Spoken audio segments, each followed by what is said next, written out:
Next, we'll have Taylor Morin. Anybody else need recording, or is everybody else good here? Can I have recording? Yep. Thanks. Perfect. All right. So we will get Taylor here, and we'll open it up for questions as soon as you guys are ready.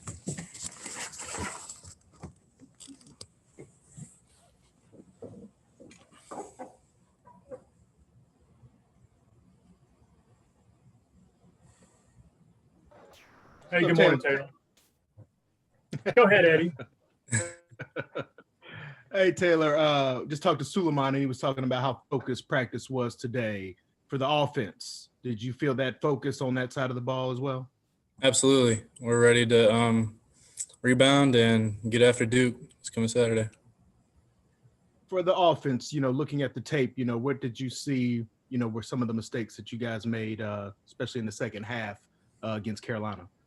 I wouldn't say there was like anything specifically that really stood out to us. I think just towards the end, we got to convert.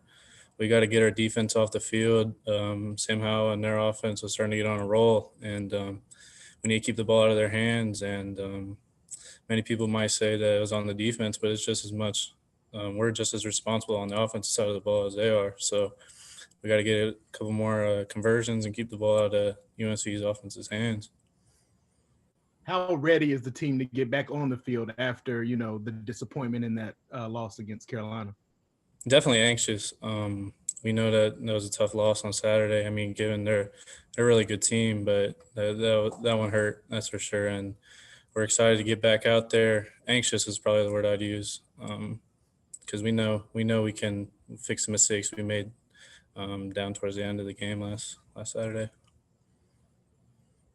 Taylor, how much time last week during practice were you able to work on some of the outside receiver stuff that you were asked to do late in the game? That's kind of, all year. It's something that I've been, so it wasn't necessarily just last week, but so all year I've been focusing on learning both positions just in the event that we need it. And whatever the team needs, that's something that I try to stay ready and be able to do on a daily basis. Given the fact that you and Ja'Cory have been two of the more reliable targets thus far this season, do you expect to be out on the field alongside with him, maybe a little bit more down the stretch? It's whatever the coaches got in store for us. Whenever my number's called, I'm ready to go out there and try to do what I can to help the team win.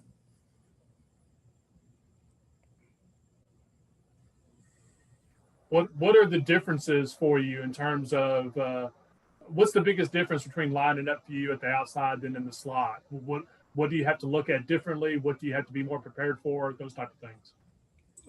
So on the outside, you get a little bit more press coverage, so you need to work more releases, whereas in the slot, you got 3 to 4 yards of cushion typically between your guys. So probably say the physicality and just getting off the ball is the main thing. Taylor, without giving away the farm here, is that something that you're looking at doing more of in future games this year?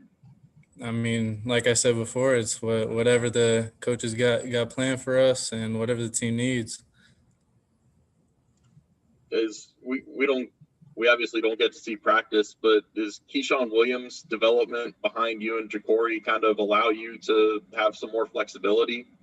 Absolutely. Keyshawn's a good player, and not only Keyshawn, but we also got some guys. We got some depth on the outside as well. So I think we're ready to roll. We got some younger guys that are ready to step up. How many times have you admired your catch down the right sideline? A couple of times. I wouldn't say some. It's definitely not something that we lost. So I'm kind of more focused on the other things that I could work on. It's definitely nice to look back and see that I made a big play, but then again, gotta keep moving forward and trying to figure out how to get better. What were the keys to you kind of pulling that in amongst the double coverage there? It didn't really look like it was a plausible rep for you, really. To be honest, I didn't even realize that it was double coverage until I came off to the sideline. I thought it was just me and the nickel, so I thought I was just going up one-on-one for a jump ball, and then I don't even know what I was thinking, but I guess the corner fell off on the outside, and he tried to make a play on the ball as well. So in the moment, I thought it was just one-on-one, but Sam did a good job, and he has some confidence in me, so gotta make him right. You telling us basically it looked harder than it was? Is that the gist here? You could say that. I mean, I wouldn't say that it's definitely something that I feel like all of our receivers can do. It's not just me. Taylor, when you look at this receiving core and how young you guys are as a group, but when you look to the future, even though you're focused on next game or next practice, there's got to be a sense of excitement, yes? Yeah, absolutely. I mean, every day is a new challenge, and we're all looking to learn and all looking to get better in one way or the other. So.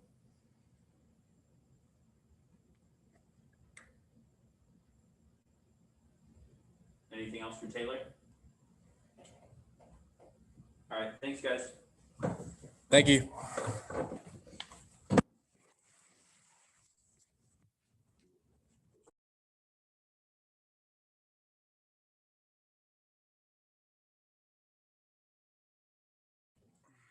And we'll get Sean Maginn on here. And let's see, everybody else has recording on here. Perfect. And then we'll open it up for questions as soon as you guys are ready.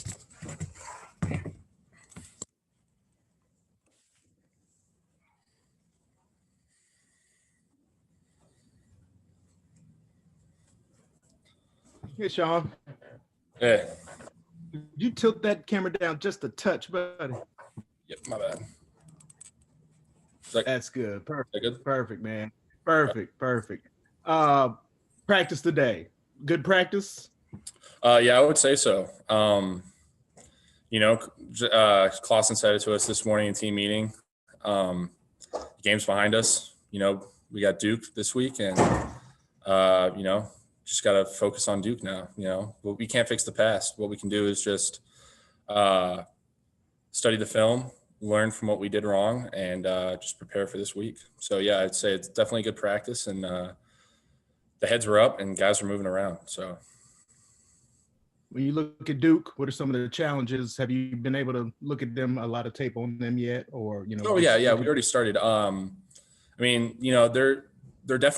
a lot better than what their record shows. They're 2-6, but they were one-score game, fourth quarter against Notre Dame, close game with Boston College, Virginia Tech, Virginia. So, they're a good team. They got a good defense. They got a lot of good defensive ends. The D-line is just really physical in general. So we know this is a good football team, and if we just look at the record, we're gonna get beat. So, we can't sleep on them, I guess. Sean, I know you guys mix and match different parts of the offensive line based on who might be out, so I'm curious. Center was not that foreign to you on Saturday? Yeah. No, I mean, I've been preparing all year, really. I'm the second string center, so when Jerks went down because of a concussion, it was just next man up, and Taleni stepped up huge for us at right guard. Loic did an awesome job transitioning from right to left. That's really not easy. You could say it's just guard to guard, but it's like a lot mentally to switch from right to left, and then playing center. That was a big deal for me. I was really excited to play center. I think it's an important role in the offense, and I thought we did a great job as an offensive line Saturday. You guys probably had more under center snaps with Sam's down about the goal line at the end of the half, and then Taylor's little QB sneak surprise, right? Like those are. Yeah, those weren't that fun. They knew exactly what we were doing, and 51 might have been the best defensive lineman we've gone up against this year, and he knew exactly what I was doing, and it was just kind of this tighten up the chin strap, bite down on the mouthpiece. So, but yeah.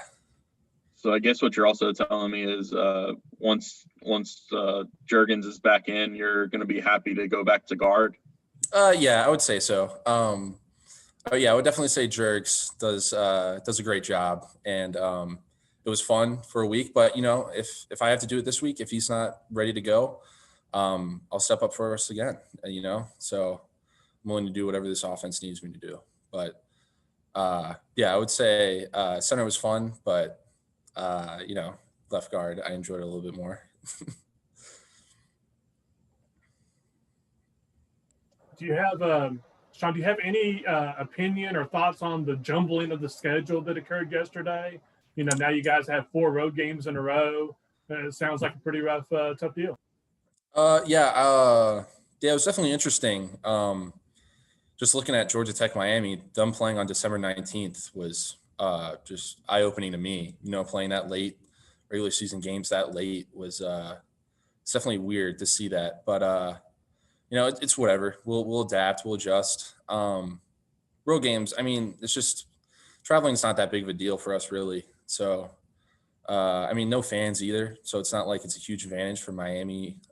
So it's whatever. Just 1 week at a time. Right now we got Duke, and then next Louisville, and then next Miami. So we don't really care, to be honest. We'll just play wherever, as long as we're playing.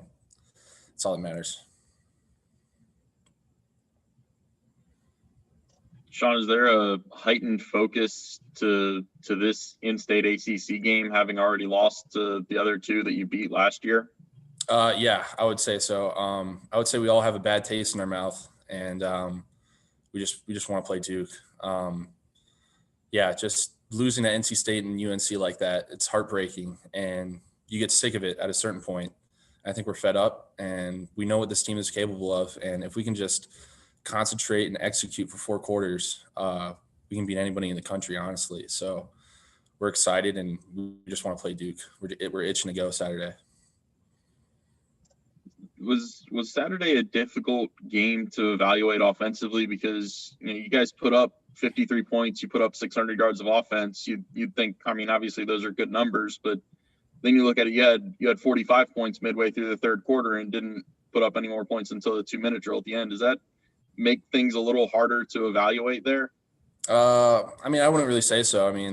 Yeah, we did good in the first 3 quarters, but if you look at that fourth quarter, we were downright terrible, to be honest. We just 3 and out, 4 and out, 6-play drive, punt. We got to be better than that. We knew UNC was going to come back with that offense. It's not the defense's fault, to be honest. They did the best they could. They played their heart out. We understood that. We knew we had to step up, and we just didn't execute, and that's what hurts. We just didn't finish, and we got that bad taste in our mouth, like I said, and this week we want to go out and prove that we can finish in the fourth quarter. So yeah, it's a big focus for us.